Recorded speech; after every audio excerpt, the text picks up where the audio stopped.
La sociedad anónima su definición etimológica incluye el vocablo latino societas, con el cual se puede hacer referencia a distintas cuestiones, pero en esta oportunidad nos interesa su acepción como el grupo de individuos que forman una unidad a través de la cooperación para alcanzar un objetivo en común. Cuando varias personas establecen un acuerdo para realizar ciertos aportes con la intención de conseguir algo en conjunto, establecen pues una sociedad comercial o mercantil, cuya finalidad es el desarrollo de actos de comercio.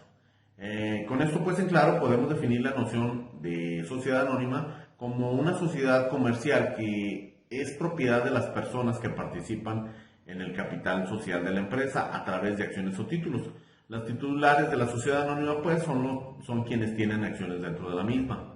Cabe aclarar que el capital social es el importe inicial que los socios aportan a la sociedad sin que exista un derecho de devolución. A partir de este capital, la sociedad anónima puede comenzar a desarrollar su actividad. Una sociedad anónima es administrada de acuerdo a los estatutos que fueron creados dentro de la misma, en donde por lo general los accionistas eligen a una junta directiva o un consejo de administración que se somete a votación cada cierta cantidad de tiempo. Además de datos dados a conocer ya previamente, creo que es interesante saber a otros sobre la misma, como que el número mínimo de socios puede ser 1, que los acuerdos adoptados dentro de la misma sociedad deben ser siempre votados por la mayoría de los socios o dependiendo del tema puede requerirse una mayoría absoluta en la votación. En los mencionados estatutos es fundamental que se incluyan órganos de administración de la entidad y entre los mismos no puede faltar pues un administrador y un consejo de administración como mínimo. Y a la hora de darle una forma jurídica a esta entidad, el hacer la sociedad anónima las personas lo hacen buscando las ventajas que tiene la misma, de los cuales podemos enumerar que la responsabilidad que tienen los socios es limitada, por lo que queda protegido su patrimonio personal, que es una entidad abierta, ya que los socios pueden vender sus acciones libremente, y que la sociedad anónima puede salir a cotizar a la bolsa, pero la más atractiva de las ventajas que ofrece esta entidad es la circunstancia de que se puede poner en marcha por una sola persona.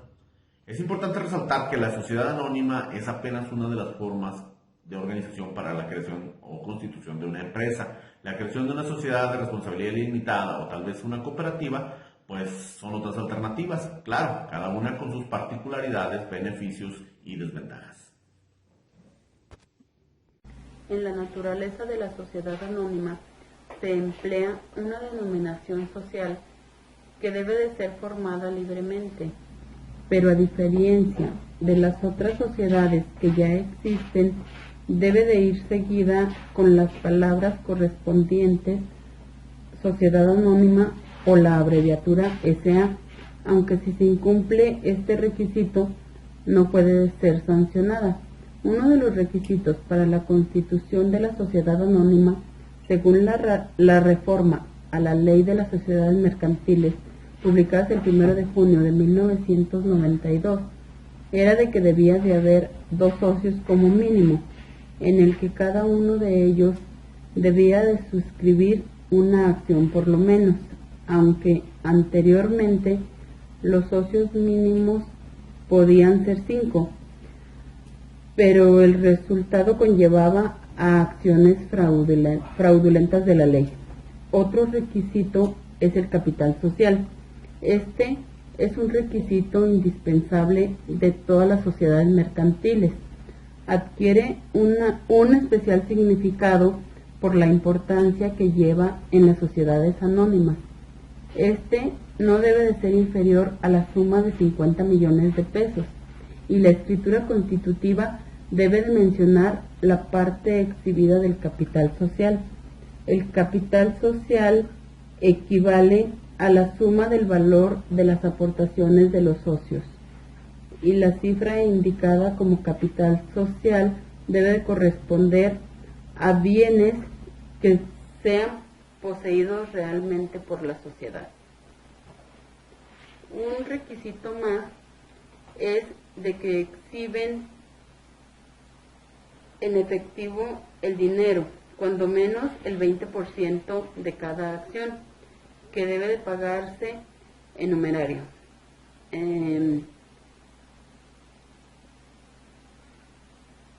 Por último, debe de exhibirse el valor de cada acción y debe de pagarse total o parcialmente con bienes que sean distintos en numerario. En las formas de constitución existe la constitución simultánea o por comparecencia ante fedatario público y la constitución sucesiva por suscripción pública. En la constitución simultánea, los socios fundadores deben comparecer ante un fedatario público para que proceda a la protocolización de la escritura constitutiva de la sociedad. Una vez realizado, la escritura debe inscribirse en el Registro Público de Comercio y debe contener las cláusulas que se refieren al artículo 91 de la Ley General de Sociedades Mercantiles. En la Constitución sucesiva o por suscripción pública son los mismos requisitos de forma que la Constitución simultánea. La única diferencia o la diferencia es que el orden en el que se deben de cumplir los requisitos. Los socios fundadores deben depositar por duplicado en el Registro Público de Comercio un proyecto de estatutos que contengan las cláusulas de los datos que refieren en el artículo 60 y 90 de la Ley General de Sociedades Mercantiles. Después, las personas que integren el proyecto de estatutos deben suscribirse en el Registro Público de Comercio con su solicitud, con los datos que señala el artículo 93 de la Ley General de Sociedades Mercantiles. Los suscriptores deben aportar el pago de acciones y las acciones deben de quedar suscritas en un plazo de 1 año contado a partir de que se depositaron los estatutos para que sea aprobada por la Asamblea Constitutiva. En el capital social se integran las aportaciones de los que están representados por acciones. Es un concepto contable, jurídicamente es parte del patrimonio, ya que es un instrumento jurídico para la protección de los acreedores de la sociedad. En los derechos y obligaciones de los socios están los derechos que son patrimoniales y corporativos. En los patrimoniales consiste en que los socios participen en las utilidades que las sociedades obtengan anualmente, proporcionalmente al monto y a participar en la cuota final de una liquidación. En los corporativos es el derecho que tienen los socios de participar en las deliberaciones de una sociedad mediante el voto, de manera proporcional a su participación accionaria, y también el derecho que tienen los socios de ocupar cargos en la administración o vigilancia de la sociedad. En sus obligaciones, cubrir ante el ente social el monto de la aportación de un plazo contenido, y en caso de falta la sociedad podrá reclamarla judicialmente o incluso venderla. En una sociedad anónima también existen acciones. Las acciones son títulos de crédito, es decir, es un documento necesario para ejercitar el derecho literal y autónomo que en él mismo se consigna. En el artículo 50 de la Ley General de Títulos y Operaciones de Crédito nos menciona algunos de ellos. Las acciones tienen diferente valor. El valor nominal de una acción es la expresión en términos monetarios de cada parte alicuota del capital social. Este valor necesariamente es el valor real de la acción. El valor real es la expresión en términos monetarios del resultado obtenido después de dividir el patrimonio social entre las acciones. El valor nominal y el valor no necesariamente coinciden con el valor del mercado, que es la expresión en términos monetarios de la oferta y de la demanda de las acciones. Ahora bien, las acciones ordinarias, que es una de las que contiene la sociedad anónima, nos manda a decir o nos define que confieren todos los derechos patrimoniales y corporativos establecidos por la ley y de sus tenedores, mientras que las acciones preferentes confieren de derecho o corporativo limitado a sus tenedores, a cambio de mayores derechos patrimoniales.